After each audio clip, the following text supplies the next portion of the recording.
നിതിനല്ലേ? മനസ്സിലായോ? മനസ്സിലാവണല്ലോ. മനസ്സിലാവണല്ലോ ചോദിക്കുക. ഒരു ഗേൾ ഫ്രണ്ട് നാട്ടില്? ഗേൾ ഫ്രണ്ട് ഒന്നും ഇല്ല, കല്യാണം കഴിക്കാൻ പോണ കുട്ടിയുണ്ട്. ഫിയാൻസി ലവ് ചെയ്തിട്ടാണ്.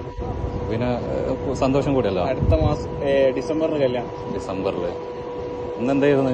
ഇന്ന് ബർത്ത്ഡേ മാത്രല്ല, നമ്മളെ ആനിവേഴ്സറി കൂടിയാണ്. ആനിവേഴ്സറി കൂടിയാണ്.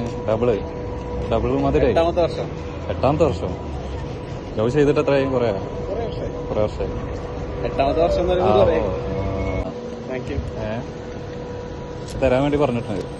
എന്താ പറയാനുള്ളത്? ഫസ്റ്റ് ടൈമാ? സന്തോഷം. ഫസ്റ്റ് ടൈമാ? ഗിഫ്റ്റ് ഫസ്റ്റ് ടൈമാണ്.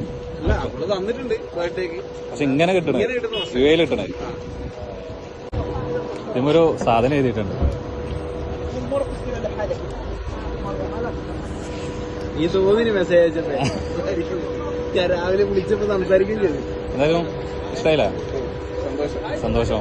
എന്താ പറയാനുള്ളത്? ബാക്കി ഞാൻ വിളിച്ചിട്ട് പറഞ്ഞോളാം പേഴ്സണലി.